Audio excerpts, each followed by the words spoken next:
انتقال سے پہلے کیا کرنا ہے یہ بھی شریعت نے بتایا, انتقال کے بعد کیا کرنا ہے یہ بھی ہمیں شریعت نے بتایا. انتقال سے پہلے کیا کرنا ہے, نمبر 1 اس کو بچانے کی کوشش کرنا ہے کہ انتقال نہ ہو. کوئی ایسا کام نہیں کرنا کہ جلدی انتقال ہو جائے اس کا. ہاسپٹل لے کے جانا ہے, ٹریٹمنٹ کرنا ہے, علاج کرنا ہے, اس کے سامنے تسلی کی باتیں کرنی ہے, اس کو ڈپریشن میں نہیں لے کے جانا کہ تو مر رہا ہے بس اب بیٹا اب تو کچھ نہیں ہو سکتا تو مرے گا. تسلی کی باتیں, امیدیں دلانی ہے, یہ شریعت کا حکم ہے. اگر اس سے کچھ گناہ ہوئے ہیں تو موت کے وقت ان کی بھی امیدیں دلانی ہے, کیونکہ اب عمل کا دروازہ بند ہو گیا تو اللہ کی رحمت کے عنصر کو زیادہ سامنے رکھنا ہے. جب تک موت کا وقت نہیں ہے تو گناہ گار ہے تو پھر اس کو زیادہ امیدیں نہیں دلانی, ڈرانا ہے تاکہ توبہ کرے. لیکن اب تو توبہ تو بیچارہ اب لیٹے لیٹے ہی کرے گا نا وہ, تو اس لیے ہر وہ کام کرنا ہے جس سے اس کی ٹینشن دور ہو. اور جب موت واقع ہو جائے تو پھر کیا کرنا ہے یہ بہت اچھی طرح سے سمجھو. سب سے پہلے صبر کرنا ہے. جو خود بخود رونا آتا ہے وہ تو نیچرل ہے, محبت کا تقاضا ہے. پتھر دل لوگ ہوتے ہیں جن کے آنکھوں سے آنسو جاری نہیں ہوتے, یہ تو فطری چیز ہے. چیخنا چلانا نہیں ہے, گھر کی خواتین کو چیخنے چلانے سے روکنا ہے, اس سے ثواب ضائع ہو جاتا ہے. حدیث میں آتا ہے ان المیت لیعذب ببکاء اہلہ علیہ او کما قال صلی اللہ علیہ وسلم. جب لوگ گھر میں میت پہ چیخ چیخ کے روتے ہیں اس سے میت کو عذاب ہوتا ہے. یہاں ایک سوال اٹھایا گیا, بھائی یہ تو نہیں چیخ رہا, دوسرے کے گناہ کی سزا اس کو کیوں مل رہی ہے؟ وہ اس لیے مل رہی ہے کہ اس نے گھر والوں کی تربیت کیوں نہیں کی, ان کو بتایا کیوں نہیں, کہ صبر کیوں نہیں سکھایا. گھر کا سربراہ تھا نا, تو اکثر سربراہ ہی پہلے جاتے ہیں, تو اس نے بتایا کیوں نہیں ان کو. تو اگر اس نے تربیت کی تھی پھر بھی وہ چیخیں, پھر اس کو عذاب نہیں ہوگا کیونکہ اس نے اپنا کام پورا کر دیا. تو اس لیے گھر کی مستورات کو بتایا جائے چیخنا چلانا نہیں ہے, صبر کرنا ہے. ایک کام ہو گیا. نمبر 2, اس کے کفن دفن میں تاخیر نہیں کرنی ہے. سمجھ رہے ہو کہ نہیں سمجھ رہے؟ فوراً قبر والے کو پہلے یقین ہو جائے مر گیا ہے, ایسا نہ ہو سکتے میں گیا ہوا شوق لگا اس کو پتا چلا آپ نے دوسری شادی کر لی ہے, شوق میں چلا گیا وہ ایک دم یوں ہو گیا اور آپ نے اٹھا کے دفنا دیا اس کو. کیوں ایسے واقعات ہوئے ہیں کہ بندہ سکتے میں گیا. میں نے ایک واقعہ سنا ہے نا ایک صاحب کی ساس کا, میرے پاس فون آئے میری ساس کا انتقال ہو گیا, گھر کے باہر تمبو ٹینٹ لگ گئے تعزیت کرنے والوں کے لیے. تھوڑی دیر میں فون آیا میری ساس زندہ ہو گئی ہیں. کہہ رہے ایمبولینس میں لے کر آ رہے تھے ہاسپٹل سے نا, کراچی کی روڈ, اللہ کا بڑا فضل ہے, اتنا زور سے جھٹکا آیا کہ وہ نفس چلنے لگی ان کی. وہ سکتے میں گئی ہوئی تھی, ڈاکٹر سمجھ گئے کہ مردہ ہو گئی ہیں. تو میرا خیال ہے یہ سن کے یہ داماد سکتے میں چلا گیا ہوگا, اس کا پھر میں نے رپورٹ نہیں لی بعد میں تیرے ساتھ کیا ہوا. خیر مذاق ہے, سانسیں ایسی نہیں ہوتی. تو یقین ہو کہ انتقال ہو گیا ہے تو اب فوراً کیا کرنا ہے, دفنانے میں جلدی. غیر مسلموں میں 3 4 5 دن رکھنا نارمل ہے, ہمارے یہاں ایسا نہیں ہے بھائی. جس ملک میں ہو وہیں دفنا دو, کوشش یہی کرو جہاں ہے وہیں دفنا دو. تو فوراً قبر والے سے رابطہ کرنا ہے, بھائی قبر کھودو. یہ کتنے کام ہو گئے؟ دوسرا کام غم چیخنا نہیں ہے. نمبر 2 فوراً دفنانا ہے. نمبر 3 اچھا دفنانے میں یہ نہیں کہ چچا آ رہے, ماموں آ رہے, خالے آ رہے, پھپھا 2 دن لگ جاتے ہیں آنے میں, ٹکٹ نہیں مل رہے ہوتے. ہاں اسی دوران کوئی آ جائے تو ٹھیک ہے. تیسری بات, میت اور دلہن میں فرق ہے. جب کوئی محلے میں نئی دلہن آتی ہے, منہ دکھائی ہوتی ہے, ساری خواتین آ کے, اب تو مرد بھی دیکھ رہے ہوتے ہیں بے غیرت بن کے, لیکن ساری خواتین آتی ہیں دیکھتی ہیں تو ٹھیک ہے دلہن ہے بھائی. مردہ چھپانے کی چیز ہے, دکھانے کی چیز بولو نہیں. صرف اس کے بیٹے بیٹیاں بہت ہی قریبی اس کے چہرہ دیکھ لیں, ورنہ اس کے چہرے کو چھپایا جائے, پبلک میں نمائش نہ کی جائے. یہ میت کی توہین ہے, توہین ہے یہ میت کی. نہ دکھاؤ اس کو, چھپاؤ. کیونکہ انسان کتنا ہی نیک ہو, مرنے کے بعد چہرہ بگڑتا ہے اس کا, یہ نیچرل ہے. قبر میں جائے گا کیڑے کھائیں گے نا, تو یہ نیک لوگوں کی لاش کو بھی کیڑے کھاتے ہیں, یہ کوئی وہ نہیں ہے. تو پروسیس ایک نیچرل پروسیس ہے, سب کے ساتھ ہوگا.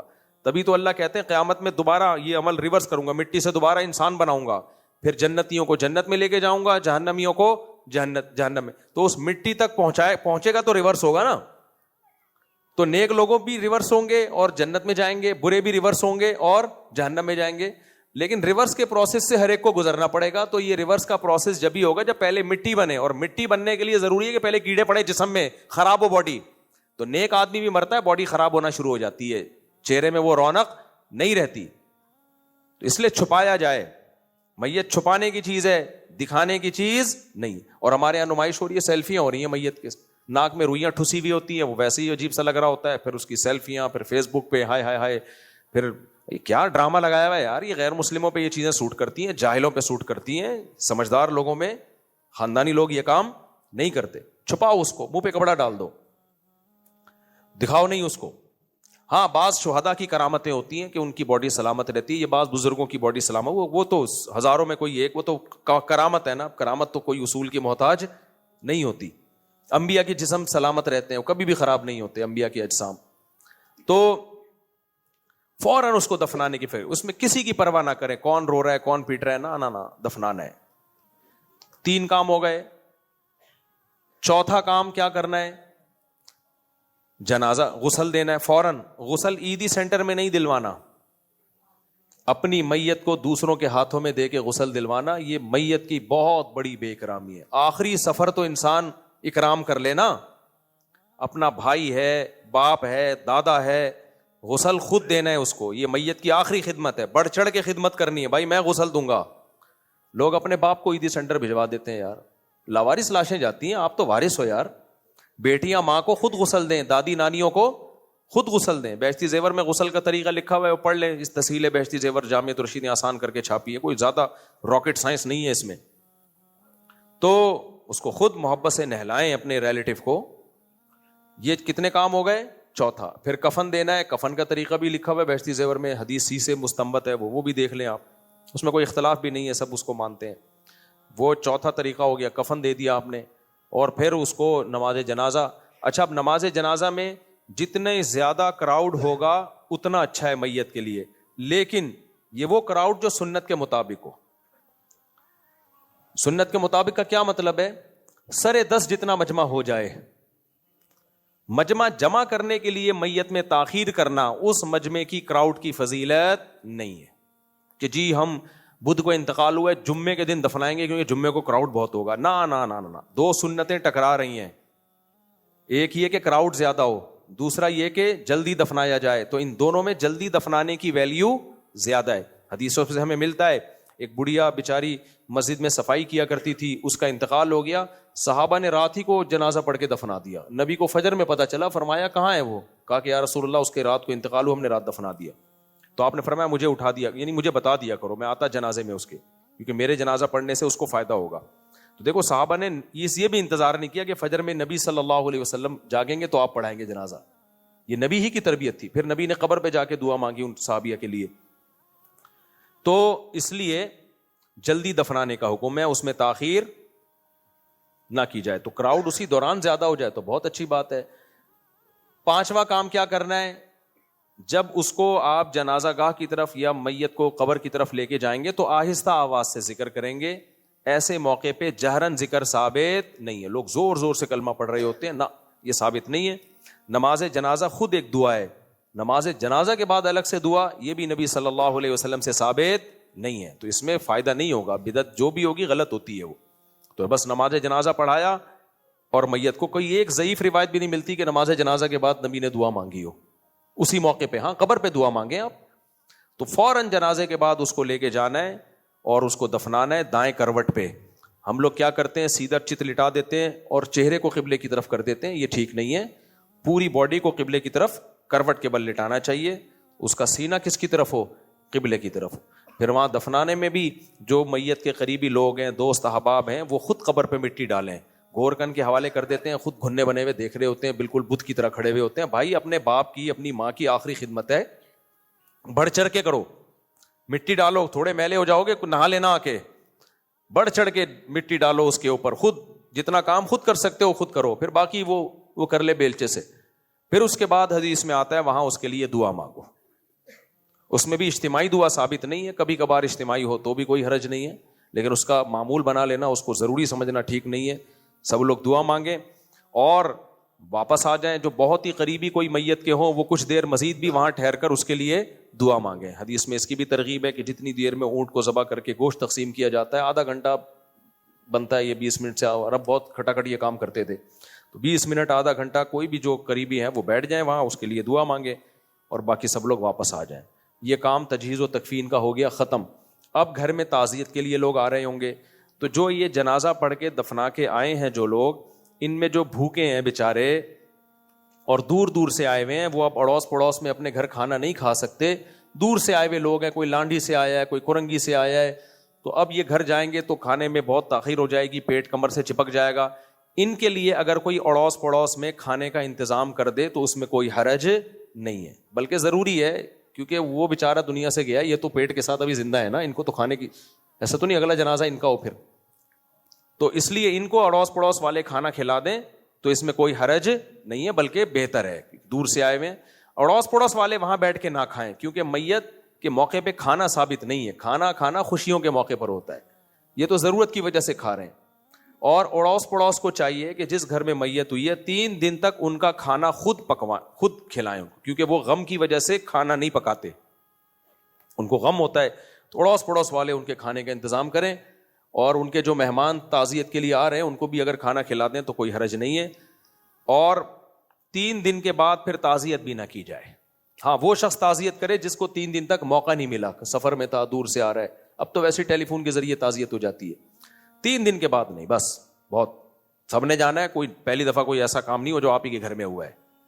یہ آدم علیہ السلام اور اماں ہوا جہاں آئے تھے، تو اس کے بعد تو دنیا پھیلتی گئی ہے، مرتے گئے ہیں، جیتے رہے ہیں، تو سب اسلام 3 دن کے بعد کہتا ہے بس ختم، اب غم کو بھلاؤ، ویسے 3 دن میں بھی بھلانے کی کوشش کرو.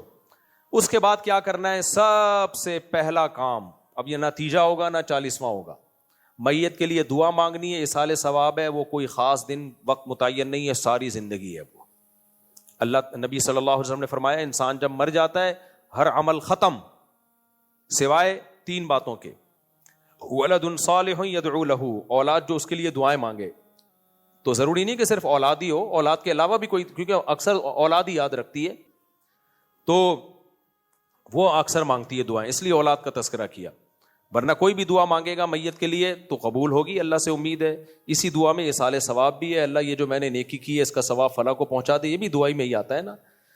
ولد صالح یدعو له او علم ينتفع به، جو علم چھوڑ کر گیا ہے دنیا میں، جو ہدایت دے کر گیا ہے، وہ جب تک دنیا میں نیکی رہے گی اس کو ثواب ملے گا. اور تیسری او صدقۃ جاریۃ، صدقہ جاریہ، کوئی درخت، کنواں، مسجد، مدرسہ جس کا ثواب چلتا رہے گا، تو یہ اپنی فیکٹری کھول کے چلا گیا، خود بھی کر سکتے ہیں، اس کی اولاد بھی اپنے والدین کے لیے کر سکتی ہے. تو یہ کام نہ تیسرے دن، نہ چوتھے دن، نہ 40واں، نہ سال، یہ جب موقع ملے قیامت تک کرنا ہے. ہم جب والد صاحب، جب میں اپنے لیے دعا مانگتا ہوں سب سے پہلے کس کے لیے بھائی؟ اپنے والدین کے لیے، دادا دادی نانا نانی، ان کے لیے. تو یہ تو قیامت تک، یہ چیز تیسرے اور چوتھے دن کی کوئی قید نہیں ہے. اب یہ قیامت تک، یعنی قیامت سے ہو رہا جب تک آپ زندہ ہیں، تو ان کو یاد رکھنا ہے دعاؤں میں ہمیشہ، اور ان کے لیے صدقہ کرنا ہے، یہ ہمیشہ، اور کچھ نہیں کرنا بس. اب ایک انتہائی اہم کام جس کا قرآن نے حکم دیا، 3 دن گزر گئے، کیونکہ غم میں ہوتا ہے انسان، فوراً اب وراثت. تیسرے دن کے بعد کیا کرنا ہے؟ وراثت تقسیم. 3 دن بھی اس لیے کہ وہ ذرا غمزدہ ہوتا ہے انسان. 3 دن کے بعد اب وراثت میں تاخیر نہیں کرنی ہے. بھائی دیکھو ابا کی کیا کیا وراثت ہے، کس کو کتنا حصہ ہے، فوراً بعض مائیں آ جاتی ہیں، اب باپ کا کفن ابھی میلا نہیں ہوا اور حصے بقیے جائیدادیں نوچنا شروع کر دیں. تو اماں کو ایسے جذباتی ڈائلاگ اماں بولیں گی، اماں کو بولو اماں آپ ہماری اماں ہو، لیکن وہ اللہ کیا ہے؟ ہمارا اللہ ہے. اس نے قرآن میں حکم دیا ہے، نبی نے حدیث میں حکم دیا، مالی معاملات میں گڑبڑ نہیں. ابا کی وراثت پوری کیا ہوگی؟ تقسیم. اماں کہیں گی جب تک میں زندہ ہوں میرے ہوتے ہوئے کچھ نہیں ہو سکتا. اماں، اللہ میاں نے یہ نہیں کہا جب تک اماں زندہ ہو تو وراثت تقسیم نہیں ہوگی، اماں کے بعد ہوگی. اللہ میاں اور آپ کا ٹکراؤ ہو رہا ہے، اب اس میں کس کو ماننا ہے ہم نے؟ اللہ میاں کو. اماں آپ کو بھی ہم اماں اس لیے مانتے ہیں کہ اللہ نے حکم دیا کہ آپ کے قدموں میں جنت ہے، لیکن جب اللہ اور آپ کے حکم کا ٹکراؤ ہوگا تو پہلے کون ہے؟ اماں. اماں کہے گی سارا میرا ہے، تو آپ کہو گے اماں اب اللہ میاں نے بولا ہے کہ ابا جب مر جائیں تو اماں کو 12.5% دینا، 8واں حصہ آپ کا ہے اماں. ٹھیک ہے نا، اماں زیادہ ہے.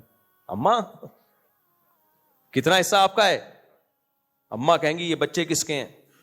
بولو گے آپ کے ہیں، تو ان بچوں کا مال بھی کس کا ہے؟ میرا ہے، میں جب تک ہوں. نا اماں یہ ہوتا ہے سب کچھ. بھائی یہ کس کا ہے بھائی؟ اللہ نے 12 حصہ دیا، 5 آپ کا رکھا ہے. تو وہ کہیں گی میں اتنی کلوز تھی اماں. جب اللہ کو زیادہ پتا ہے نا، تو اب آپ کی تو دنیا زندگی تقریباً گزر گئی ہے نا, تو آپ 12.5 ہم آپ کو دیں گے.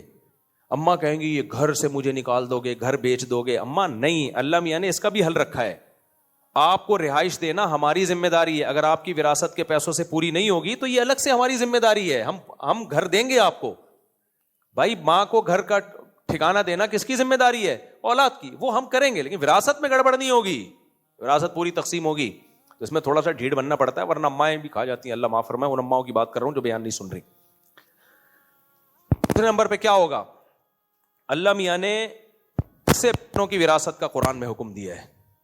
لا یحل لکم ان ترثوا النساء کرہا, اس کو اللہ نے الگ سے ہائی لائٹ کیا. بہنوں کو لازمی دینی ہے وراثت, کیونکہ عورت ہے نا, کمزور ہوتی ہے, شرم بھی آ رہی ہوتی ہے, تو بھائی پی جاتے ہیں, دیتے ہی نہیں. کہتے ہیں نہیں جب ہم ہیں نا, کوئی ضرورت ہو تو ہمیں بتانا. یہ سب ٹوپی ڈرامے ہیں. پوری کیلکولیشن 3 دن کے بعد کر کے جس کا جتنا حصہ بنتا ہے وہ علماء سے رابطہ کر لیں. علماء کے پاس بہت سارے طریقے ہوتے ہیں.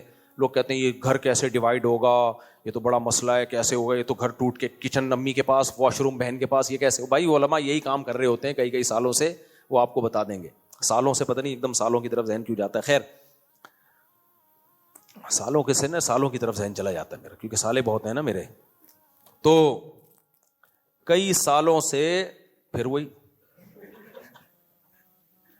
تو اماں یہ کام نہیں کرنے دیتی نا. پھر دوسرا, بھائی بہنوں کی وراثت نہیں دیتے. بڑا بھائی چھوٹے بھائیوں کی وراثت کھا جاتا ہے.